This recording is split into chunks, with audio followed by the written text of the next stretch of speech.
Hello, everybody, and welcome to the live Cybersecurity Awareness Forum for August 24th, 2022. Want to welcome Fletus, Poston. We'll have also, I think, Tyler Sweeney joining us shortly when he's able. And maybe Fletus can watch and see if he cries out for for our attention. I don't always see who's on. But welcome, everybody who's joining us. I do want to sort of give a little bit of a formal description of what we're doing, and then we'll just get into some informal flow and discussion. So the Cybersecurity Awareness Forum is a series of live panel discussions that we do. We're sort of on a bi-weekly trend right now. Every couple of weeks we do one, and we get good feedback and really good dialogue going. I record all of these and we put them on the ClickArmor website and YouTube channel, so people have a chance to see what we've done in the past. And you can sign up on the clickarmor.ca/CSAF page to get notified of our upcoming sessions, as well as any recordings that we post. Usually I'll send them out to people who have signed up. So want to say hi to everybody. Can you maybe just type in the chat where you're coming in from today, and we'll do some shout outs. I see Kay, I see Zolva, can't say it, Svetolsav, there we go. North Carolina, we've got Ottawa, Massachusetts, more Ottawa, awesome. So yeah, some good turnout today. Hopefully we'll see a few more joining us. But let's just get started. Today's session is going to be fun. We've done sessions in the past on Security Awareness Month, and I think we're going to try and do another one on Security Awareness Month because it's coming up. We did it a couple of months ago to give people a chance to think about what they might want to do. And now I think it's time for us to start getting into that. So our next session will probably be on the topic of Security Awareness Month. We've also done topics on compliance, parts of awareness training. We've done the different topics that people like to cover. And so this time we're digging into assessments. How do we assess employee vulnerability and awareness? And so that's something that I've done quite a bit of in my past as a consultant for various different companies. Love to get input from everybody on the call, Fletus, and hopefully Tyler as well. So we're going to go into a few ideas around how you can do different types of awareness. I'd love to hear people's input. I have a couple of poll questions I'd like to get people to do. We're not going to use the poll system we used last time. Was called Poll Everywhere, and it was good for doing rankings, and I think it worked really well. But this is going to be simpler. I think we're just going to ask people generally what they're using or what their most or least favorite things are. So that'll be an easy one to do within the Zoom polls. So you'll see a Zoom poll pop up when we get to that part. And so the structure is we're just going to cover a little bit of concept stuff that I put together for us to sort of use as a guide for discussion. We'll get some polls going, and then I'd like to dive into things a little bit more around what the advantages and disadvantages of different kinds of assessment are, and get people's feedback on that, because it's something I'm pretty passionate about. Normally, I like to let these sessions, sort of run wild wherever people want to take them, but I do have a fair bit to say on this topic, so hope you'll indulge me a little bit and let me sort of share my thoughts, and then happy to discuss things if you disagree with what I think as well. That's part of the discussion. So the first thing, before we actually get to into the different types of assessments, I wanted to just present this model that I've used for the last 15 years or so around risk management and why we need to measure vulnerability of employees. And Fletus, you might have seen models like this before. I got this probably 15, 20 years ago from the Canadian government's what they call the Harmonized Threat Risk Assessment methodology. So it's pretty formalized, but I usually like to pull this out and talk to people about what is it we really mean when we talk about risk. And from an IT security point of view, I like to talk about the assets being the information and the systems we're trying to protect, the threats being the people or attackers that are coming at us, whether it's automated tools or people doing live types of activities, and they're trying to get through whatever defenses we have. So we can have technical safeguards in place, firewalls, identity management, all kinds of things to technically stop people, which we need, antivirus, etc. But then there's always that human side, right? That the attackers are starting to focus more on. And, as I think we've heard, 90% of security breaches involve employees or humans falling for phishing or social engineering kinds of attacks. So clearly, this is one of our biggest vulnerabilities. And in order to manage risks, overall, we take the product of the asset value, the threat level, and the vulnerability, combine them all together. And you can imagine, the higher your information assets, the more you have at risk. The higher the threat capability or likelihood of it happening, the higher your risk.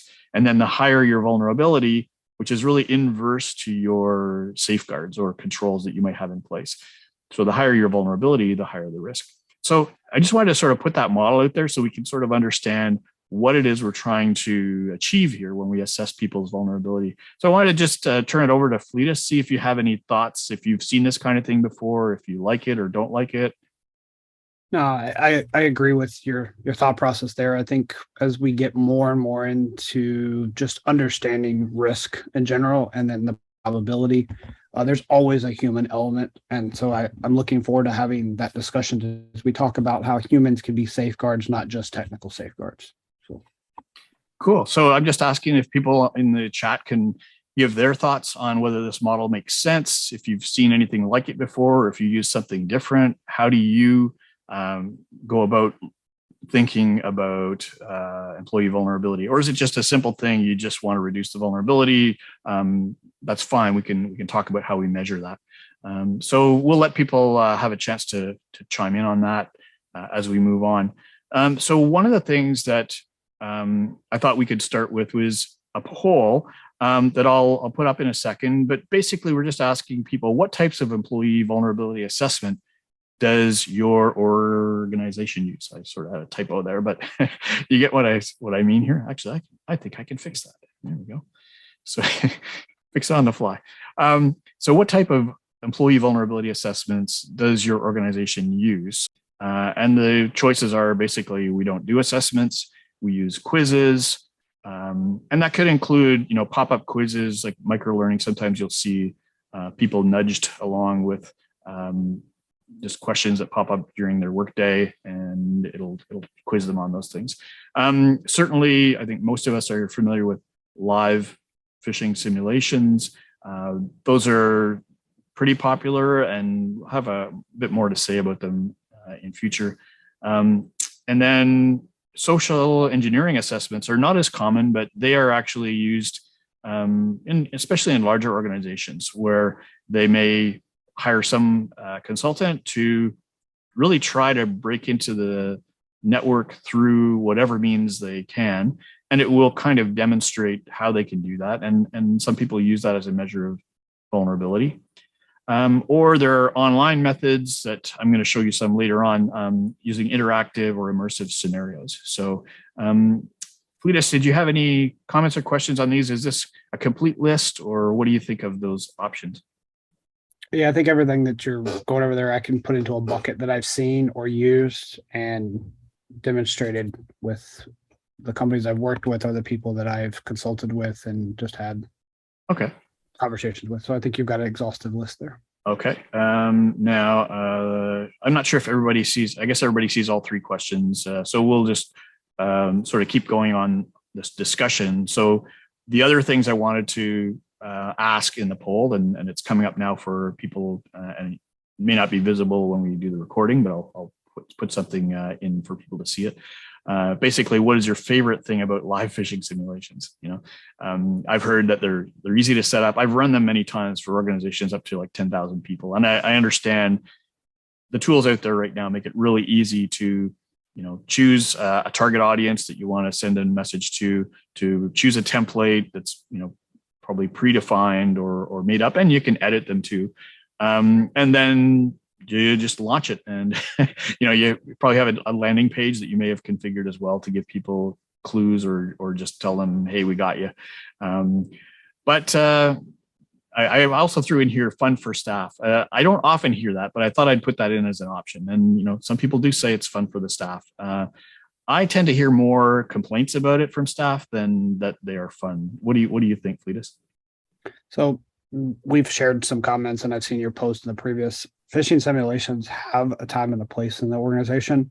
They tend to be more and more cumbersome to actually implement than the value that they add recently, due to more and more companies using SaaS-based solutions that are doing categorizations. It makes it a lot of work for the internal team to bypass the simulation. Like, there's a lot of lead time, a lot of effort, a lot of soft dollars spent just to get the simulation delivered to a user.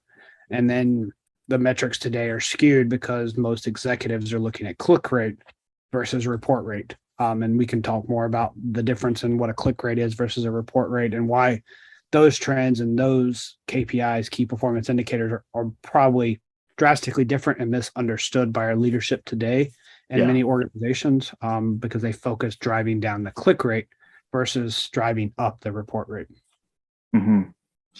Cool.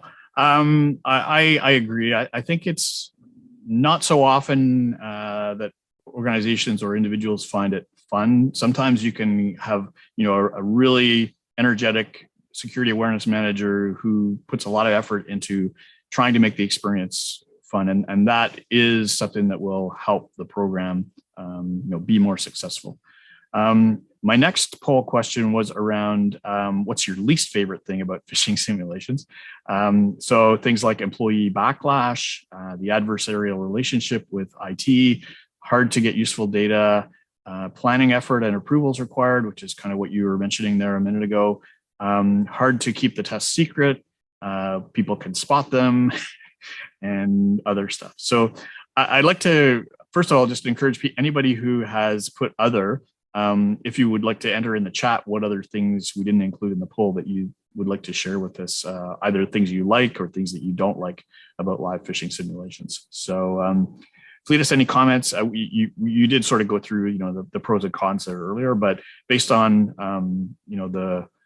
the questions, what do you think are the biggest things that you hear from people as being things they don't like?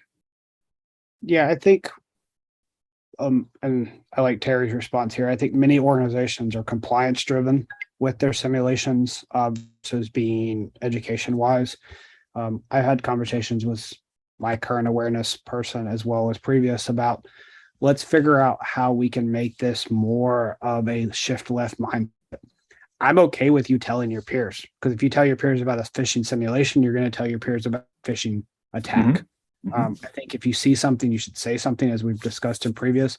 You want to make sure that you understand the avenue to get to your security operations center, to get to your leadership, to get to your help desk, and what does that procedure look like. So I think more education should be presented on how to point out what to do when you see something, not what to do if you don't see something. Because I think a lot of companies are like, I'm just going to write a rule. I'm just going to auto delete your simulation, because you've got users who've got educated. They know how to look at the header to find the header information. They learned what sender addresses look like. They understand what time of the month it's coming in.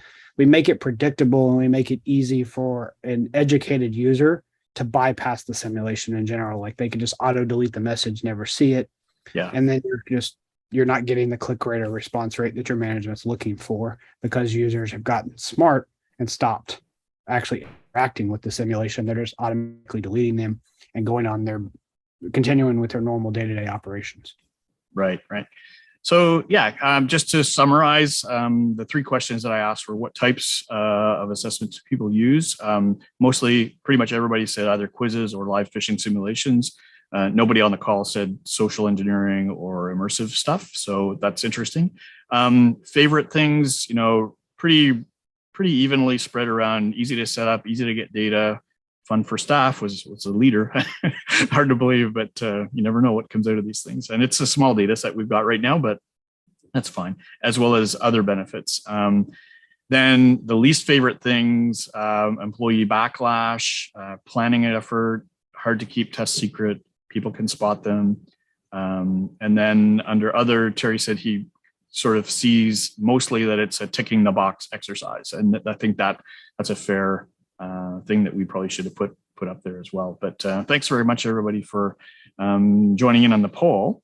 So I'm just going to stop the poll display right now, and we'll go back to sharing my screen because I'd like to just sort of cover some more discussion points. And as usual, really hope to get people's feedback from the chat on these things. While you're doing that, I think the social engineering assessments are starting to be more and more prevalent, just probably not socialized the way, because organizations are having compliance-based activities. So they have to have an unannounced pen test, or they have to have an unannounced where the organization has to allow their legal team to perform something versus their security team performing something just to maintain compliance. So I think social engineering in those aspects will continue to pick up because I interacted with one recently where they did impersonate of security personnel in the company and was able to get a decent foothold in the environment because they went through what an adversary would likely have done to do a targeted attack against the organization. Right. They used social media. They did the recon of the social media. They've seen an example of an email signature that the person used and mimicked an email signature of the person. They used activities to spoof the site and to make it look like it was coming from an internal. So I think those social engineering are going to come up, but for the purpose of this call, the vulnerability assessment side of it, those are going to probably be successful for many years to come because they're targeted.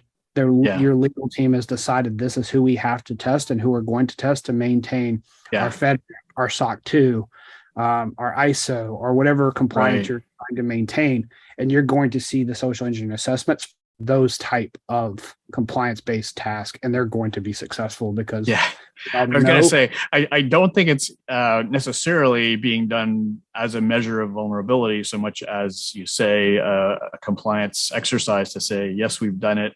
And at least we know how people can get in. But I think to the vulnerability side of it, it allows the organization from the security awareness side to say, hey, we ran this test.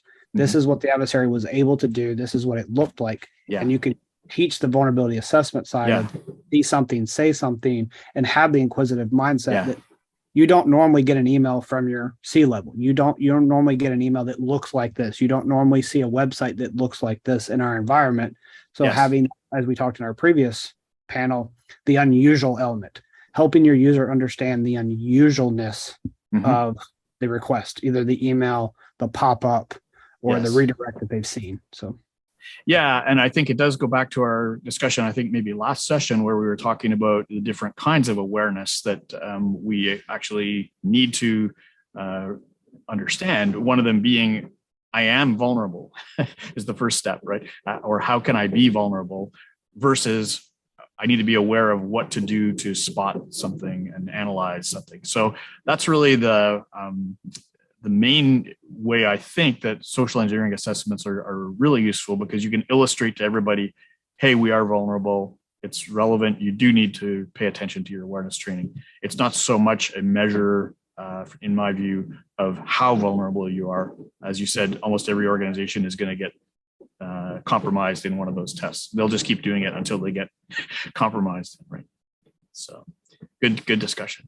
So the next thing I wanted to just sort of put out there from my point of view, the view that I have is the main advantages of live phishing simulations are that it's operational. It does measure real risk decisions. You know, you're putting somebody in a situation where they've got the stresses of the day, they've got, different things to worry about, they've got time pressures, and they get an email and they have to decide if they're going to click on it or not. Now, the question is, will they even see the email? Maybe they're away that day, or various other variables come into play we'll talk about later. So, but it is in some way a real risk decision that we're looking at. We're also using the opportunity as a teachable moment, right? So if somebody clicks on a link or an attachment in a phishing message or a phishing simulation, we can direct them to a page that gives them feedback, right? And it tells them, this was a test. Don't worry, nothing bad has really happened, but you should have spotted this thing based on these clues. So you should always give clues in that feedback to provide that teachable moment, let people know what was in that message that they could have spotted, and hopefully they'll do better next time. And the other advantage is, as I said, ease of running. So it's easy to grab a template for a phishing message and a landing page that matches it, run it, get a data point. And this is where I kind of start to feel that there's too much credence put on the data points that we get from these things. And executives do like them for that reason. But I don't see that executives are always given the insights into what made that data point, and they try to act on it without really fully understanding it. Any thoughts on those advantages that I've pointed out so far, Fletus? To expand upon that is giving the data point of the phishing simulation and then compare it to the live or the actual phish that your organization had in that same time frame. So either in that same month, that same quarter, or that year, to allow that compare and contrast. Yeah. We saw this click rate in our simulation, but we actually only saw this click rate in an actual phishing wave or actual phishing event for that week, that month, or that quarter, to help the organization understand that your simulation might have been too easy or too hard, but your users have been paying attention to the simulations, the security awareness, the training you've provided them, either in your annual training, quarterly training, or your touch points, to actually not click, not give up their creds, or to not download a piece of software, because your SOC, your Security Operations Center, can provide you that data point of what they've responded to in that same time frame to give a data point that matches, or at least can help the executive or leadership team understand, yes, the simulation was successful, but real-time phishing attempts, social engineering, recon were not as, or were more successful. So you give them both pieces of data. Yeah. And, it's certain, another thing that's easy to do usually is if you have found certain phishing attacks appearing within the last month or two, you can then try to simulate those to educate people about, what are the most recent, dangerous attacks that are coming at you. And I think a lot of organizations are scared to do that, because if they were susceptible to the live, they're going to be susceptible to the actual sim. And as you've talked and I've talked about, leadership don't want to see acceptability go up. Like it makes them uneasy. It gives them the queasy moment. If I get something sophisticated, they're going to fall for it. And now that's skewed their data point, or their training. They've been training for 3 years, 5 years, or monthly, whatever it is. Then you get a skew, and now you've got to explain to your board or your senior leadership team why it happened. And they tend not to want to spend the time with explaining. Imagine that. Not wanting to spend that time. So that brings us to, my favorite slide. So back in Security Awareness Month last year, October, I did about a 45-minute session. It's available on our website and our YouTube channel, called the Phishing Assessment Optimizer. And it was really kind of the inverse of a previous presentation I've done called the Pitfalls of Phishing Simulations. And it started out as the 10, and now it's up to 13 or 14. I'm sure there's more than what I've put on this slide. But I really wanted to highlight, some of the things that I've seen, having done phishing simulations for many organizations, over 10,000 or more people. And I think it's really important that all of us, step back and realize all of these different aspects of a phishing simulation that you have to think about, preferably ahead of time, because each one of these items, if you think about it ahead of time, you can reduce costs that could be impacts later. So number one, I'm just going to run through some of these quickly. Unpredictable employee actions. So this means people could actually go to the media or social media, or do something that you're not expecting that's going to cause a whole bunch of other people to have to get involved. It might be legal, it might be HR, it might be even public relations. And so those things are really, pardon me, the things that we want to try to avoid, because as security managers, we're not really wanting to get into those things, right? So the more we think about how we can create our messages to be within proper boundaries, then we can reduce those risks. The other one is brand impersonation risks. And would have been good to have a guy like Mark Henderson from IRS on here. I'm connected to him on LinkedIn. He's always got great posts about the problems with impersonating external brands. And I think we've talked about this in past sessions. The one that I'm most recently familiar with is, somebody who had 15,000 people in their organization. They impersonated their credit card company, and 1,000 people called the credit card company rather than reporting it and keeping it within the organization. So those are the kinds of impacts you really don't want to have to deal with if you can avoid them. So you have to really think through, how are you going to impersonate brands externally as part of these assessments. Just keeping message difficulty constant or consistent is a tough thing, because every time you do one, it can resonate differently with different people in the organization. And it could be depending on time, it could be depending on, the mood or the, different kinds of pressures that people have at any given time. And so it's really important to keep the level of difficulty constant. I try to keep it 3 to 4 clues within each message so that it's fair for people to actually be able to spot stuff. The next one here is the impossibly difficult test messages. I mean, I'm sure we've seen some organizations where the IT team goes nuts and tries to create one that nobody will will distinguish from a real threat. And of course, they're going to click on it, which results in sort of meaningless trend data.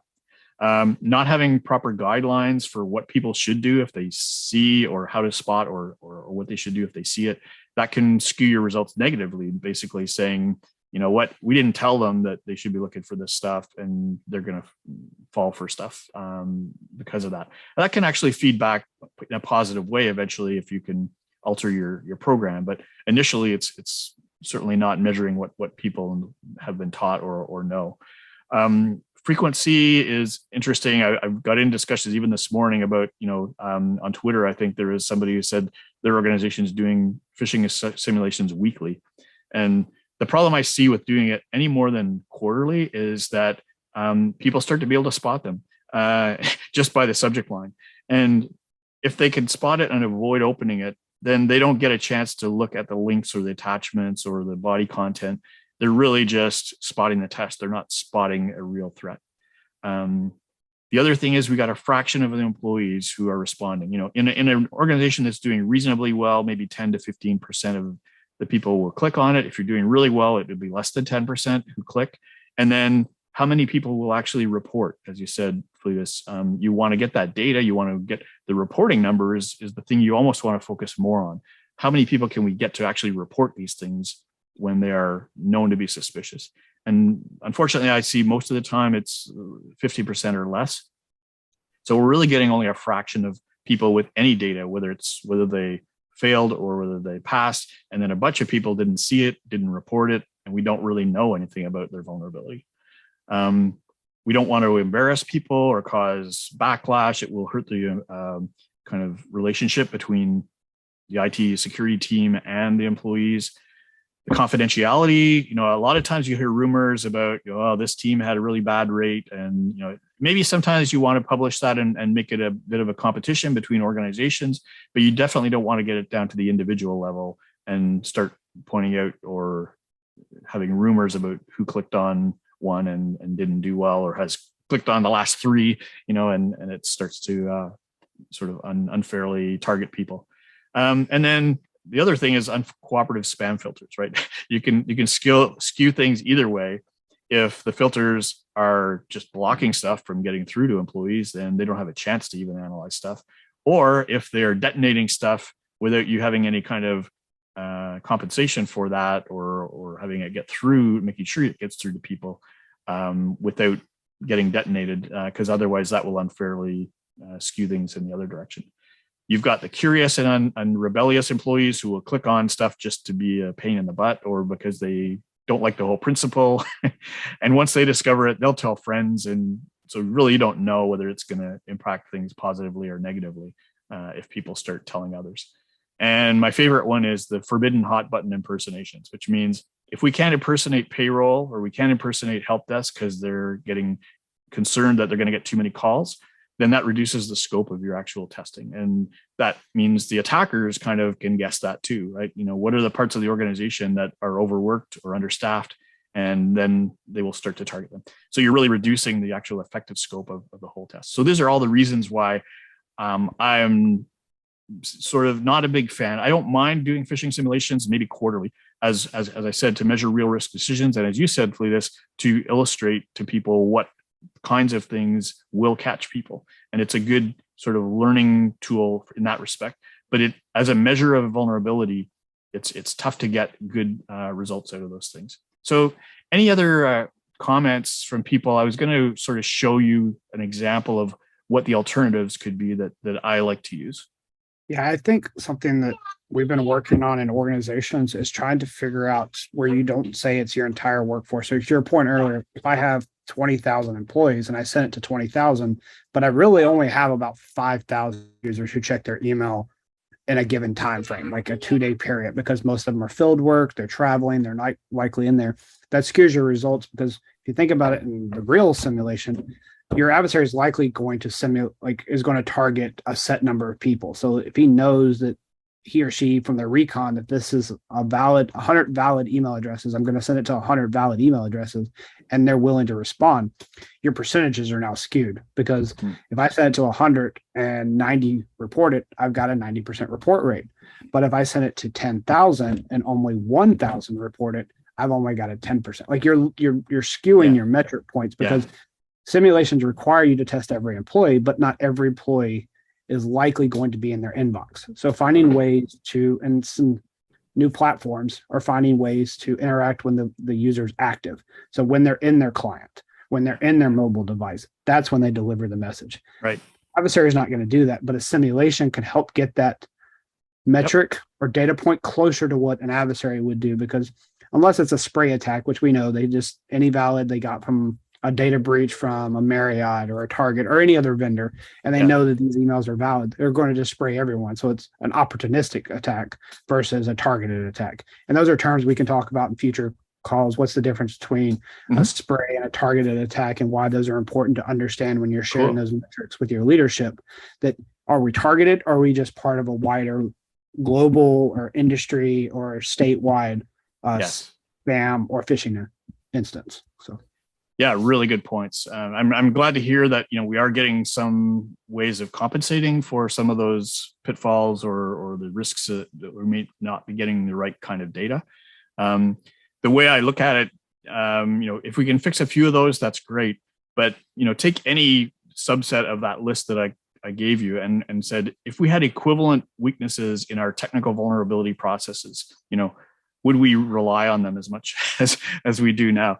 And I kind of would say that we would have problems, getting a lot of value out of them. So I think it's just that a lot of people don't realize that there are all these difficulties and things that you really have to focus on in order to get good value out of phishing simulations, as in terms of live phishing simulations.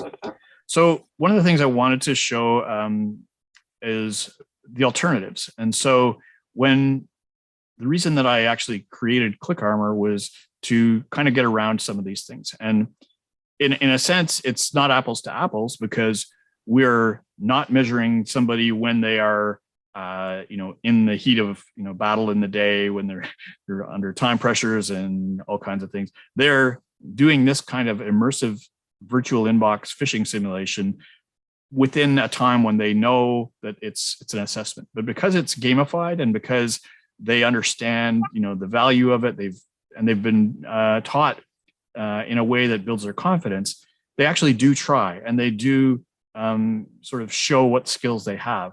And I'm just showing a couple of examples of the types of assessments we can actually do. I'm not sure how easy it is to see this, but I'm just going to scroll in a bit. One of the things,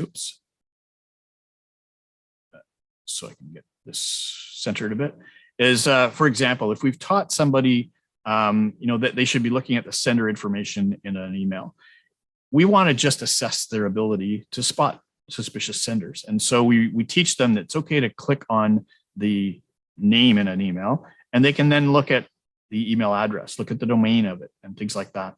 And if we can get them focused on that and doing a number of sorting exercises, we can assess their ability just to spot those suspicious senders. And likewise, when we get to the end of the kind of a training session, we can test people on multiple assessments within a few minutes, right? We can give them 8 different emails to look at, and they would look at the sender, they would look at the links, they would look at the content, and then they would decide whether they're safe or suspicious. So this is an alternative way that actually, from the way that we actually created this solution, was to really take away some of those pitfalls, or most of the pitfalls that we had when we were doing it in a live environment. And as I said, it's not always apples to apples. So I still think that there is value in the phishing simulations, especially in being able to demonstrate how you can be compromised. But from the point of view of measuring an individual's vulnerability, this is what I prefer to use. And then going beyond phishing, there's actually a way to simulate the social engineering aspect of our cyber threats. And so what we want to be able to do is put people in a context like a graphic novel, take them through a storyline, and give them some chances to make a choice and get some feedback on those things, and then make a decision. And it's what we call choose your own adventure on rails. And so when somebody has had a chance to go through, make a decision, get some feedback, and then make a final decision, then we can actually get different points of view on people's ability to spot social engineering attacks in a similar way that we are doing with the virtual inbox, right? We've gamified it. We've got the ability for people to compare their scores with other people, to go back in and learn and try again. And this is something that I don't think we can really get from any other type of environment. It's really, really hard to do a vulnerability assessment of this level of granularity when you're doing live social engineering assessments, for example. So those are the things I just wanted to point out to people that are available as options. And I think after all is said and done, I thought it would be kind of fun to throw out this idea, should there be, or is there, I don't know of one, a complete guide for awareness assessments. The reason I came up with this was I was looking to do a presentation one time, and I did a search on phishing assessment guidelines. And the closest I could find was a document from NIST, the National Institute for Science and Technology, or Standards and Technology, or Science, I can't remember. I'm Canadian, so bear with me on that. But they have a document, I can't remember the number, and it's all about how to do assessments of different kinds, security assessments. And there is one little section with 2 paragraphs on assessing human vulnerabilities. And I thought, that's ridiculous. There's no way you can provide guidelines to people with 2 paragraphs on how to measure the vulnerability of employees. So I thought, we should create one. And so I started thinking about what that would have in it. And, we would have guidelines for doing assessments of phishing, spear phishing, vishing, smishing, whaling, all these other kinds of threats that we can, identify. And then we could, through that document, keep it up to date with what are the, most recent types of threats we're seeing in each of those areas, and how we recommend people actually try to do that. So if anybody's actually interested in helping, I started putting an outline of this kind of a document together, and I think it'd be, I gave it a fun name, the Extra Special Publication 9986, just randomly. So the idea, though, is serious, and it's trying to provide some guidance where most people have not had a chance to think through those risks that we've just been talking about. So love to hear people's thoughts. Should we have a document like that? And if anybody in the forum is interested, definitely interested in talking to them. Any thoughts on that, Fletus? Oh, I think you're muted. Yeah, I muted. There was a noise outside my house. I wasn't sure how well Zoom was handling it. But with that, I think it's imperative that organizations document, but at the same time that they leave validity, like that they leave it as an outline. I think outlines are more than prescriptive, because we all know that human risks have a lot of variables. Yeah. It could be what is going on in your personal life, professional life. Are you sick? Are you healthy? Are you hungry? There's a lot of variables to a human that we can't subscribe in a document, because it could be, like I was just talking about, there's a noise outside my house right now. Yeah. That's a distraction. Yeah. It's a very minor distraction. So I'm not likely to click something just because something's outside my house. But a distraction of a dog barking or someone banging on your door, your phone ringing, and you're in the middle of something, enough variables change human behaviors. That's the psychology piece of this. Like, It Yeah. could be, you could be very much security mindset, but it only takes one click, one mistake. And that's why like blue team activities are hard, because we, as a blue team organization, the defense side, have to be right 99.999% of the time. The adversary only has to be right once. They just got to get one person to click for them to be successful. And then either they get privileged escalation, they get root access to your box, and then they can do extra activities. So just understanding this is to go back to your document. I think we need these guidelines, and I think they need to be there. And I think you just need it needs to be community based. So finding organizations, training organizations, the NIST, as you said, the ISOs of the world, the other any phishing working groups and stuff like that. Yeah. And then you get them socialized inside of those organizations. And then it's a community group who's always saying, hey, let's add this bullet. Let's add this bullet. Let's remove this. Let's reword this. Because we know wording means a lot in the human language too. Like the tone, the verbiage we use, at what grade level we present something, from a reading level point of view, go a long way with our end user. So you want to make sure it's targeted and it's applicable. So like, as you already alluded, you're in Canada, your verbiage is going to be different than my English. Or if I'm translating it to a bilingual or to a European country, their language is going to be different than the US. So we have to understand how these guidelines transition. And to your point, if I use certain terminologies, I'm going to offend people that I don't realize because it's a cultural thing. So culture is also another vulnerability that we forget about, the cultural vulnerabilities of what I would do when I interact with someone outside of my culture. I could easily offend you and make you more vulnerable to the next phishing attack or the drive-by attack, or et cetera. You can fill in that blank. So awesome. Yeah. So just once again, if anybody's interested in contributing, or if you think that you'd like to just say that you'd support having a document like this, would be great to hear from you. So feel free to reach out. So I think that kind of wraps up what we were going to talk about today around assessment. Just want to make sure that everybody understood, the different types of assessment that could be used, how they should be used, the risks, not security risks necessarily, but the risks of inaccurate data or risks of employee backlash and things like that, that really need to be considered when you're putting together any kind of assessment program. So hopefully people got something out of this. Feel free to reach out to us. You can actually sign up for more of these sessions as we launch them. We're going to try and do them, I think, bi-weekly, at least for the next while. The next one we're planning for is September 7th at 1 p.m. Eastern. And you can sign up at clickarmor.ca/CSAF for the Cybersecurity Awareness Forum. And next month, I think we should revisit the Cybersecurity Awareness Month topic. See how people are doing, what people have planned, and see how we can help each other. So with that, any final thoughts, Fletus? Celebrate the wins and the losses in your organization. Like every time you have a win, celebrate it, but learn from those vulnerabilities that actually are successful. I mean, I tell people all the time, you don't learn unless you fail. I mean, failing is just the next opportunity. Like, it just gives you another opportunity. Yes, there's financial, sometimes there's negative impacts of failing, but don't dwell on yesterday, focus on today. So don't remember where you were, but remember where you are.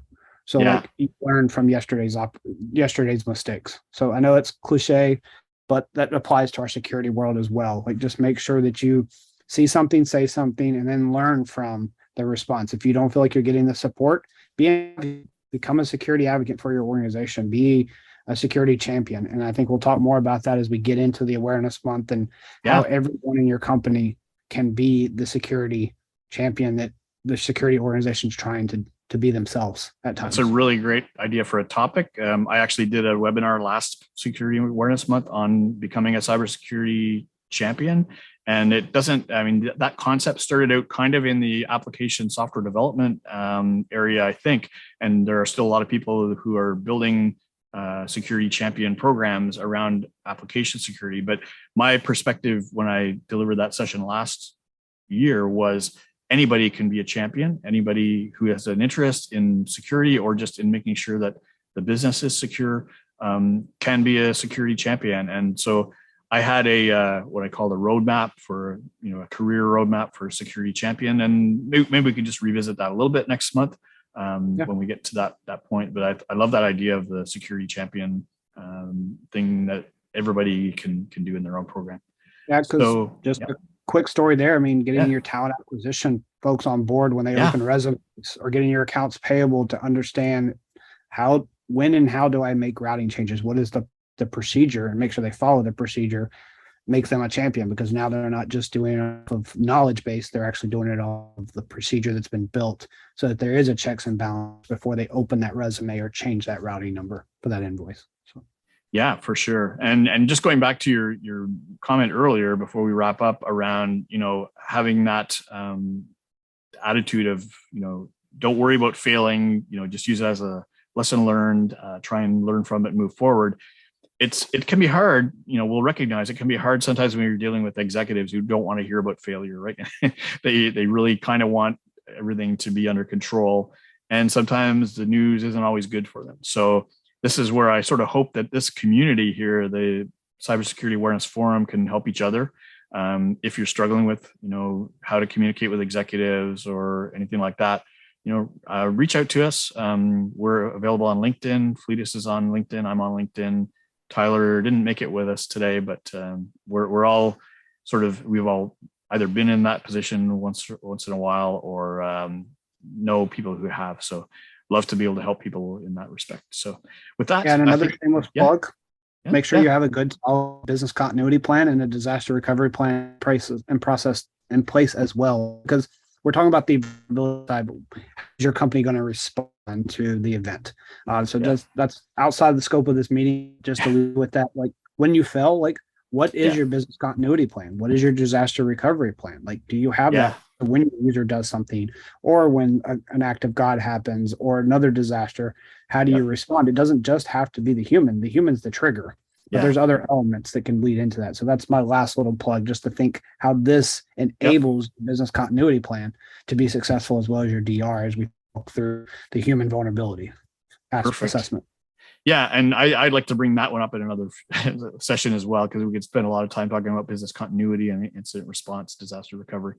So maybe I'll get you or AJ or Tyler to talk as much as I did today. So sounds good, guys. I appreciate it. Yeah, thanks everybody. We will hopefully see you again on September 7th. Have a great month.